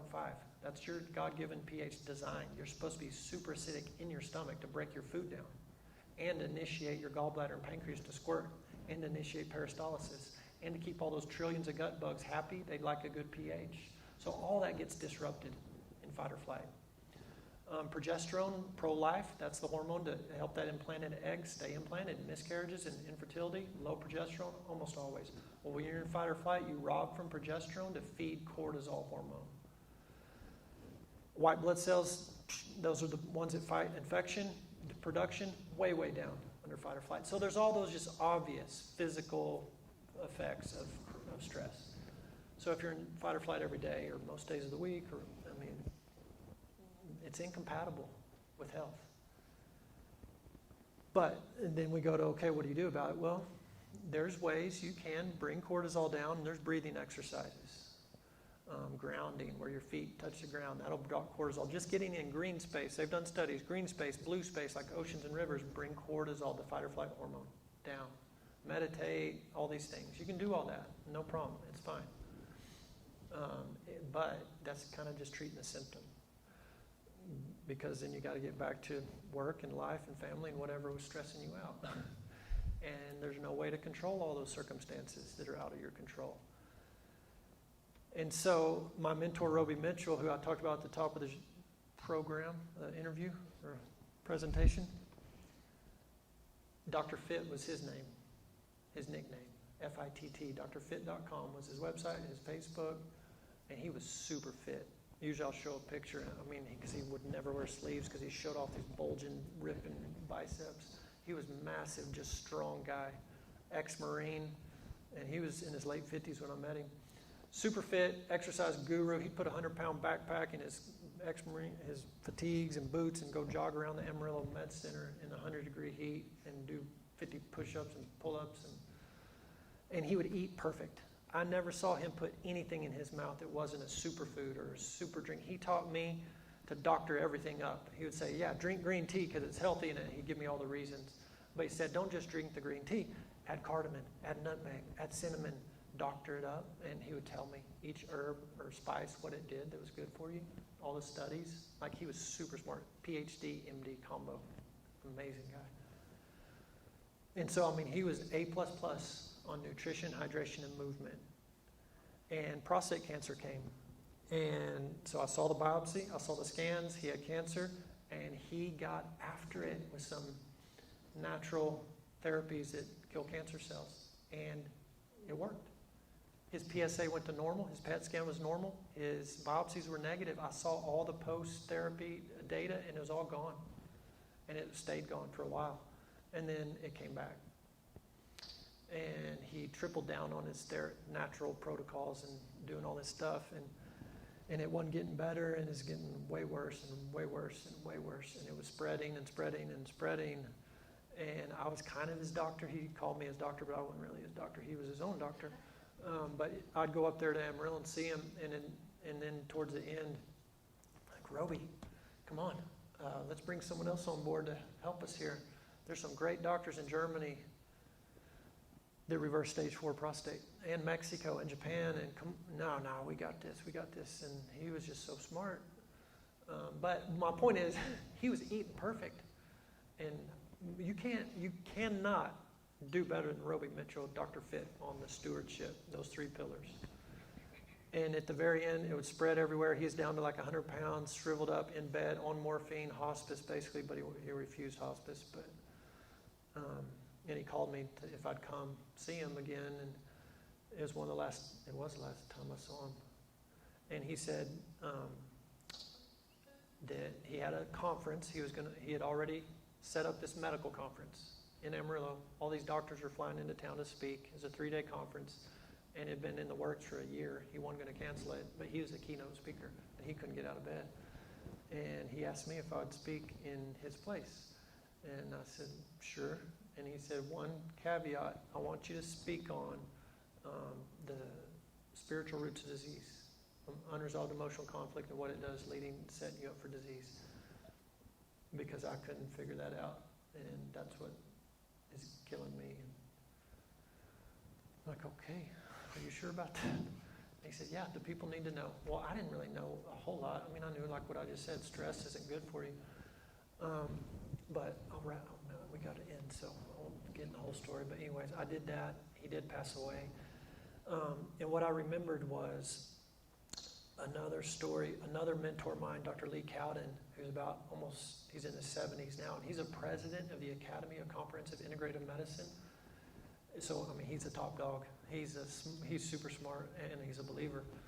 But when I was barely first learning integrative functional stuff, he heard that I was making the switch, and he wanted to come meet me and help me and just encourage me. So he flew to Lubbock. We had a meeting in the morning, and I'd cleared my schedule, and then we had lunch, and I told him goodbye because I thought he was leaving, and I had patients in the afternoon. And he said, well, I'm not leaving. I'm here all day. I'm leaving in the morning. I thought, oh, no. I got patients, and you're like the master. And I don't know what I'm doing really very much. But of course said, okay, well, would you like to sit in with me? And so it was a lady, 55-year-old lady, and her blood sugar had just shot up to 800. She wasn't diabetic at all her whole life, and then boom, suddenly she's type 1. Pancreas was attacked by her immune system, knocked it out, no insulin, sugar through the roof, was in the hospital, DKA, put her on an insulin pump, and then she came to see us. Well, I went through her whole history. She was a standard American sugarholic, like 15 Dr. Peppers a day, tons of processed food, tons of antibiotics, all this. So she was a setup for Candida, a type of yeast that lives in our gut. When you kill the good bacteria and you feed sugar, Candida through the roof. My theory, Candida had moved into her pancreas, and the immune system was going after the Candida in the pancreas. Friendly fire, collateral damage, knocked out the pancreas, insulin-producing cells.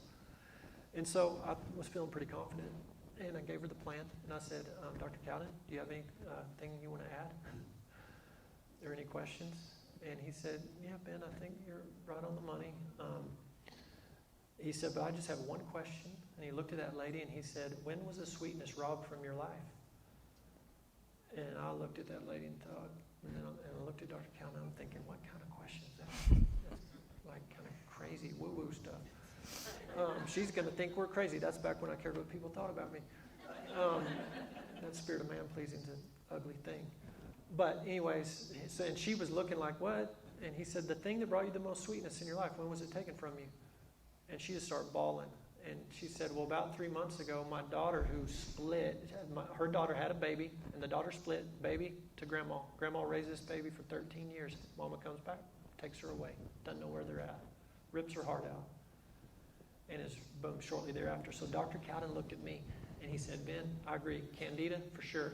But he said, there's also 2 parasites. I don't know how he knew that, but he said, give her these anti-parasitical herbs. I did. That lady called me in a few days, or it was a couple weeks, and said, Dr. Ben, I just vomited out a bunch of rice noodles, but I didn't have rice noodles, and it was parasites. So that we went after the Candida, went after the parasites, her inflammation, of course she changed her diet, all that, and her sugar just started coming right down. But Dr. Cowden said, Ben, you can kill alligators all day long, but if you don't drain the swamp, the alligators come back. And I remember that day, I'll never forget it. I was in Target because he called me during follow-up, and that's when he told me that, and I thought, man, yeah, I get what you're saying, sort of, but I'm barely figuring out how to kill alligators. So, what are you talking about? How do you do that? And he said, if you don't resolve that unresolved emotional conflict, it's going to come back. I said, okay, yeah, but I'm so intellectual, left brain, Western trained, and all that. It didn't make sense really to my intellect. And he said, well, you got to remember, Ben, if you took a microscope to her pancreas, what would you see? If you zoomed in, well, pancreatic cells, like I said, cell membrane is made of fat, and then the water inside the cell, and then the nucleus, the proteins. He said, yeah, right. Well, what are proteins and fats made of? Well, carbon, hydrogen, nitrogen, all the molecules. Yeah. All the elements of the periodic chart, right? Yep. That's what everything in nature is made from those molecules, or those atoms. I said, yeah. He said, well, what's the atom made of? Well, the nucleus, protons and neutrons, positive charge and neutral charge particles make up the nucleus, yeah? Negatively charged particles called electrons, they vibrate or in motion around, orbit the nucleus. Yeah, I remember. He said, well, what you probably don't remember is the distance between that nucleus and these electrons orbiting the nucleus is the equivalent of putting a golf ball on the 50-yard line of the Dallas Cowboys Stadium, and at the top of the light post is mosquitoes buzzing around the top. It's 99% empty space, these atoms. And you got to think about that for a minute. Because these atoms make up like this chair. And the beams holding this building up and everything that seems solid. This table seems solid. That's 99% empty space at the atomic level. Now, empty of physical. It's not empty of anything. So you keep going down, what you'll find are subatomic particles called tachyons, quarks, fermions. You keep going, and those you get to just vibrational energy. Vibrational frequency consistent with the frequency of the spoken word. Because God spoke it all into existence. At the very, very core of everything's vibrational energy. And what Dr. Cowden told me, he said, when God made it all, he spoke it all into existence, and every day of creation, it was good, it was good, it was good. It was good. It was perfect. At the vibrational level, it was perfect. But then a question comes. a question that caused that creature to not trust God. You get a question mark on God's character and nature. Eve, God's holding out on you. He knows if you'd eat this, you'd be like him. He got a question mark in her heart. And next, boom, the question is on herself. You're naked. And God said, wait, who'd you listen to? Who called you that? Because I didn't call you that. Someone called you that. It's not the truth, but you believed it. But what Cowden said has been, people go along their life, and an event happens, and it evokes an emotion. And that's fine. We're emotional beings. We have emotions, no problem. But right then, take captive that thought. Line it up with truth. And if you do, boom, that vibrational frequency stays normal. If you don't, bitterness, unforgiveness, anger, it changes a vibrational frequency. And that's what attracts the bug and the toxins. So he said you can go kill bugs and detox toxins all day long, but you got to get deeper and change that vibrational frequency. Now, I know that can sound crazy and woo-woo. Because remember, way back then, that's what I was thinking too. I know that's probably where some of you are at. But fast forward 13 years, I'm just going to tell you, in my experience, it is 100% true. And when you can flip that frequency, all it takes is a little, you can just blow a little and that candida's gone. So as I started asking the Lord, okay, what's a doctor in the kingdom like? Because all these people are stressed. I'm stressed. I'm not perfect. I mean, I'm on my own journey, guys. So don't look at me like I got it figured out. But I'm in a position where I'd get to walk with a lot of people, 20,000 patients in 13 years, and they're in a position, they're pretty sick, and there's lots of stress, and we approach it more holistically, so we get to talk about this stuff, and then I'm seeking the truth, seeking the kingdom, asking the Lord. I don't have it all figured out for sure, but he has revealed some things, some aha moments. And I'm just saying, the things that are stressing you out, it's not those things. It's this right here. It's your filter. It's your goggles that you're seeing that thing through. And that filter got set up on you when you were little, is what I believe. I'll give you an example. So I'm stressed out in Garza County. Because, why was I stressed out? Well, I'll tell you why. Well, wait, how much time I got? You can keep going. Okay. Well, we're down to 3 questions, so I'm just kidding. So I'm in my 40s. I'm 50 right now, but I was in my 40s, and this thing kept cropping up in our marriage. Nothing crazy, but a little bit, annoying, or my wife would say real annoying. And we don't need to get into those details, but the point is, I thought we dealt with that, and we did some counseling, went to a marriage retreat, got some preacher input, and we, I was so frustrated, this little thing, and I was asking the Lord about it, and just immediately in my spirit, I felt that God was saying that, yeah, it's because you believe you're rejected like he believed she was naked. I was like, what? Rejected? And I was like, of course, intellectual and argue, I'm right, I'm not rejected. And immediately a memory comes to me from kindergarten. And I don't remember any of kindergarten, and I'm not telling you to go dig up memories. I'm not saying that. But for me, that's what the Lord showed, I think, because I'm so logical and connect the dots, have to prove it to me. It was a day in kindergarten where it's a little Christian school, Belton, Texas. You get there early, you can play in the toy box in the playroom before you circle up and say the pledge to start the day. So I was playing in this toy box, and there's some toy handcuffs, and I handcuffed myself together, and I couldn't get it undone, and I'd done it behind my back even, so I'm handcuffed behind my back, and the teacher says, circle up to say the pledge, put your hand on your heart. I couldn't do it, and I showed her my hands, and she came around there and undid it, no problem, without a key, just boom, got it undone. She figured it out, and she said, okay, little Benny, don't do that anymore. And the next day, I did it again. Yeah. And circle up and can't put my hand on my heart. And she got onto me. And all the kids in the circle laughed at me. And here's what the Lord said. In that moment, the spirit of rejection, your battle's not flesh and blood. If you don't like the word spirit, then mindset. Mindset came in, an opinion, a thought, whatever. That I'm rejected, because all these kids are laughing at me, so I'm rejected. But I'm talking at an identity level. I am, like Eve, you are naked. And so I believe that lie. I'm 6 years old and believe that lie. Well, that drives an emotion in my soul. You got to know the difference between your spirit and your soul. Your born again spirit's perfect, but your soul's not. You got to be transformed by the renewing of your mind. You have the mind of Christ, but you got this unrenewed mind. And my unrenewed mind told me, you're rejected.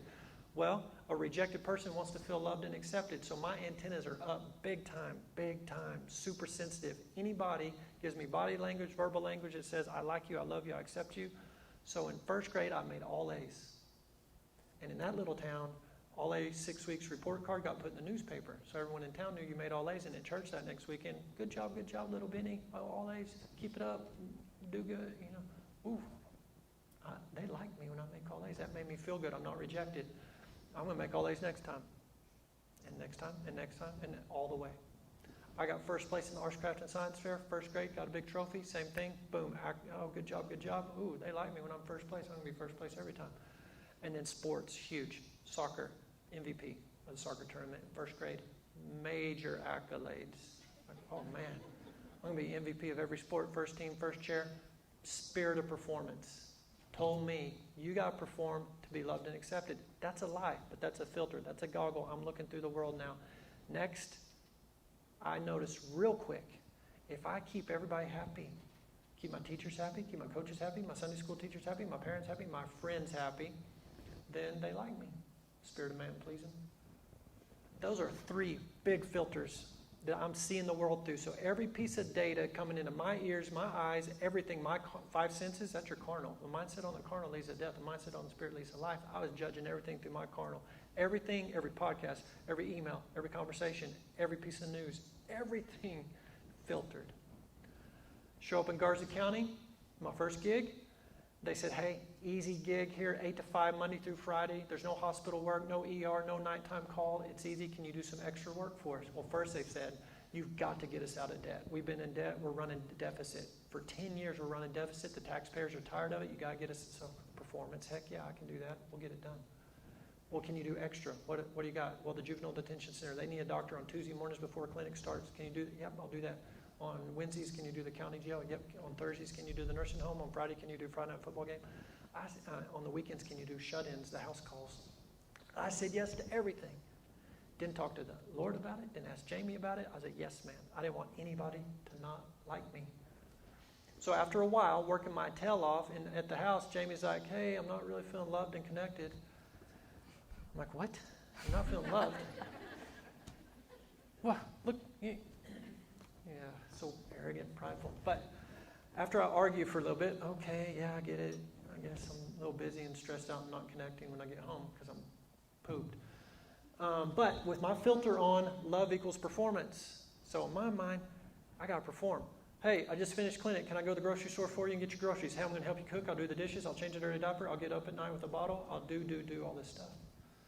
Which, of course, she appreciated the help, but like now I'm super worn out, super fight or flight, stressed. I'm working my tail off all day, working my tail off all night, and after a while, hey, I'm not really feeling loved and connected. Like, what? I'm doing the dishes. 2 + 2 = 4 in my world. I don't know what you're talking about. No, I mean, I would argue because I'm right, and that's another false identity. But so then we go to scheming. Okay, I'll hire a PA to help me so I'm not as busy. And we spend our whole life trying to fix this thing, scheming and doing things and this and that, and we never get to the core, my beliefs about myself. So I'm just saying we can wrap this up, but once I figured out that I thought I was out of false identity, I thought I was rejected. And when you see yourself wrong, and I saw God wrong, you spend your whole 80 years chasing your tail. And you can do all the stress management you want. You can do all the IVs for stress, which we do stress IVs. I'm not condemning them. I'm sure Simply does that too. So it's not either or. Do the stress relief stuff. But guys, I'm just saying, the enemy comes to steal, kill, destroy. Jesus came to give life, life more abundant. You read that thing, the quality of life that the giver of it has. Jesus came to give us the quality of life that God the Father has, which is true peace all the time, despite your circumstances. We are seated in Him in heavenly places.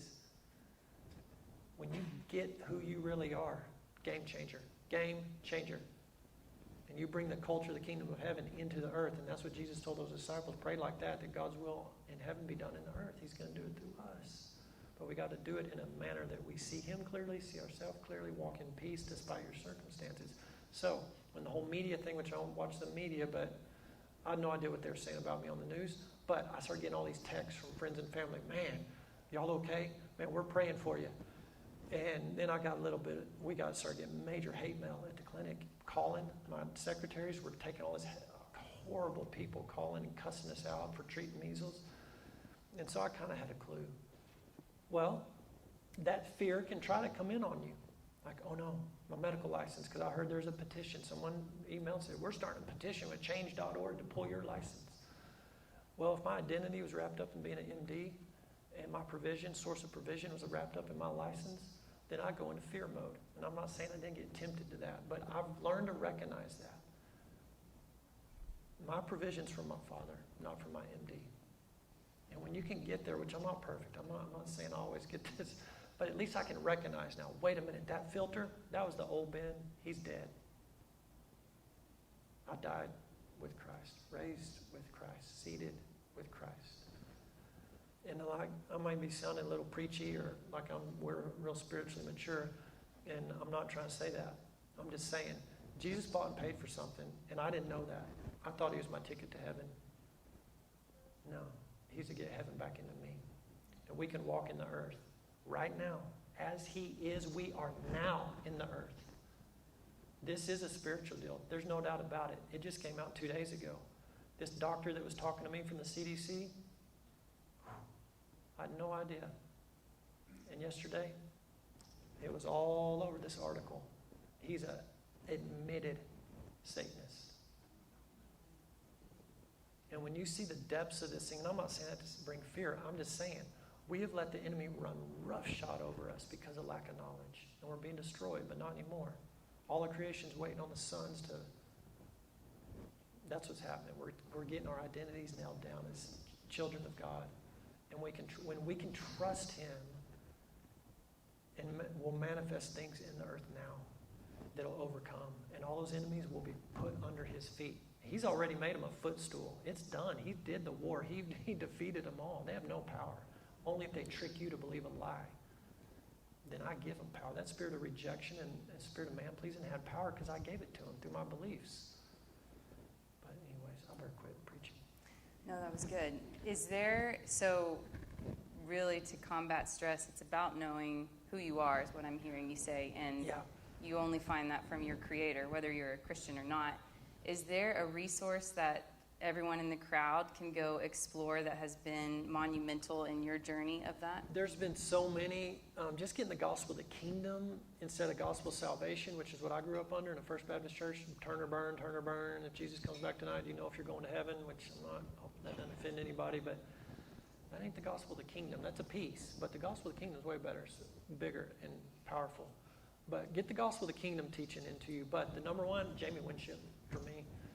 Because he goes right after that. He goes after, you got to clear up this way your thoughts on God that aren't accurate, and then boom, you got to hear from him, and he will speak to you, and he will clear up these lies that you believe about yourself.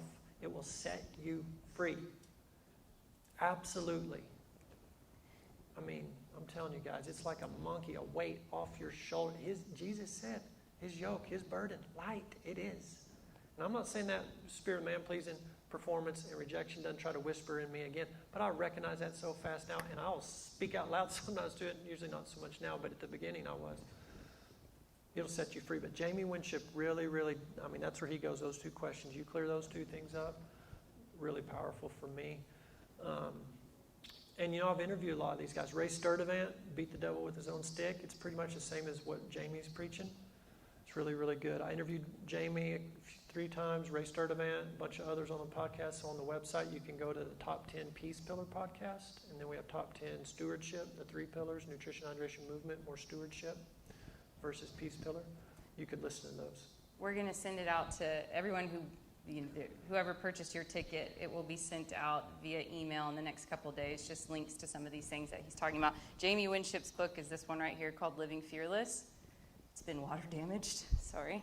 In your opinion, 20 years into medicine, the number one most important thing that you can do for your health is address that. Yeah, for sure. No doubt about it. Not even a close second. If you're walking in true peace, you can handle a little bit of seed oil and high fructose corn syrup. Don't tell anybody I said that. But really, I mean, you want to try to steward, but don't make that stewardship your God and Savior. That's what we were seeing, and that's what we were encouraging, actually. And we had to repent to a lot of people because we made that thing, the diet and all that, like, made it their idol. I mean, didn't mean to, but we accidentally did. So steward, just because it's a temple of the Holy Spirit, we need to try to steward, but don't make it your God or your idol. It's a peace pillar for sure. But that's a journey. I understand that. So start wherever you need to. Get some sunshine, get some minerals in your water, get some fresh milled grain going if you can. I mean, do the steps. It's all of it. But just do it from the right heart and understand that, you know, the one that's in you is greater than the one in the world. And when you have this true peace and when your identity is nailed down, you really can take a lot more of a hit, more of an oxidative stress. And that doesn't give you a license to go eat donuts, but it really does. That's it. And I forgot to tell you, Heather, I'll throw it in now. We do have a course, I know you're going to mention it, but we're doing $100 off of a course where all this stuff, I know it's like a fire hydrant, and so we put it all into a course. It's called You're the Cure, and y'all are going to get an email. We'll send it to Heather, and she can email it to all y'all. If you want to try to get more of that stewardship, because I know it can be a lot, we boiled it down to this core thing, and we'll do $100 off a coupon thing that we'll email it to you if you want to do that, to learn more about stewardship. It's a great course.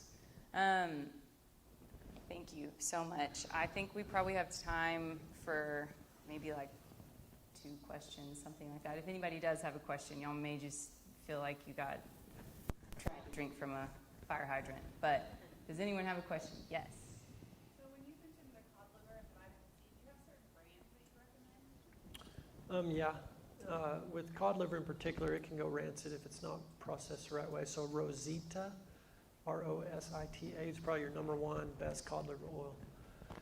The way they extract it, it's the best. But it's Cadillac pricing also.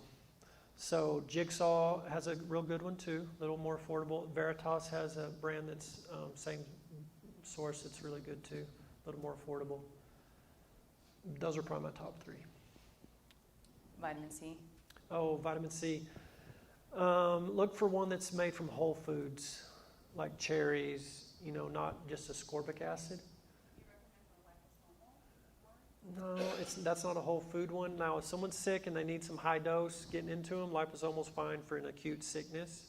Babies, pertussis, whooping cough in particular, Suzanne Humphries has a protocol with vitamin C powder, which is ascorbic acid.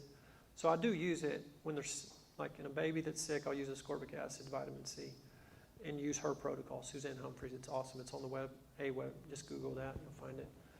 But otherwise, like daily, I do a whole food based. And there's different ones. Pure Synergy has one. Innate has one. Veritas has one. But just look for one that's a whole food.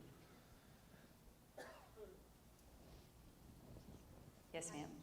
So I know you guys mentioned autoimmune, and you also mentioned type 1. My son was actually diagnosed with type 1 in, I think, December last year, so he was 1 year in December. And although doctors have said it's incurable, we believe God for the impossible. Yep. We are currently working with them herbalist, and we have them on herbs and minerals. What are your thoughts on type 1 in children? So in the natural realm, definitely what you're doing. Herbs, minerals, real food, lower carb, to decrease the insulin requirements. And I think probably some sort of stem cell type therapy in the future is going to be there. And you could try some now. We do a PRP procedure that stimulates the stem cells, and we've seen some improvement. We have one kiddo that cut his insulin by 90%. He's actually making a little bit of insulin now, but he's still type 1. But what you said at the beginning, believing for the miracle, read Chad Gonzalez's book, Never Be Sick Again. And I just interviewed him, but it won't come out for probably a month. But get that book and ask Holy Spirit to speak to you and lead you into all truth on that matter. And I absolutely believe that that can be completely resolved. But in the meantime, I just stick with real food, low carb, and maybe consider some stem cell type things. A LifeWave patch, you may have heard of those. Those stimulate stem cells too, a little more affordable than PRP. straight up stem cell therapy, we don't do that, but there are clinics that do specialize in that. So that's where I think probably the future is in just the natural. You know, depending on the circumstance, sometimes we'll look at heavy metals, glyphosate, different chemical toxin exposure, depending on the upbringing and potential exposures in utero and stuff like that. So there may be that part of it potentially to look at. Yeah, we did have one work with those high heavy metals, and he was exposed maybe that summer with, or by a ton of glyphosate that has been sprayed before we did the turf, which was a terrible mistake, but now we know, and so, you know, there's things that we're aware of and Yeah. might have been the cause. Yeah, for sure. I mean, type 1's just going like everything else kind of through the roof for multiple reasons. But, yep, you're on the right track, sounds like. Any other questions? Yes, ma'am. Do you have a good protocol for mold? Mold, number one, you got to get out of the environment. So it's got to be clean, and can be tricky. And so if you don't ever fully remediate and clean, then I haven't found that patients really can overcome that, but I wouldn't say never. But so that's number one. Try to get out of that environment or clean up real good. After that, a binder. So Dr. Shoemaker's protocol would say cholestyramine, which is a prescription binder. Dr. Shoemaker's kind of the expert on mold.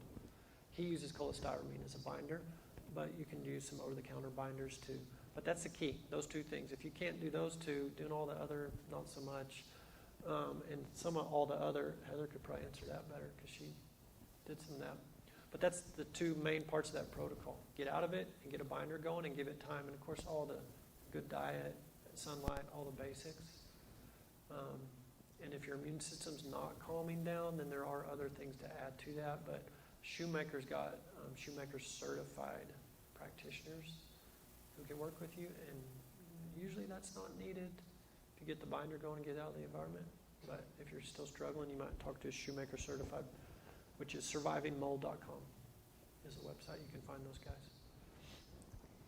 Okay, I think we're going to wrap up. Thank y'all all so very much for coming. We still have some small businesses in Midland and Odessa that are here that work in the wellness space, and I think a lot of you are still here and they would love to talk to you.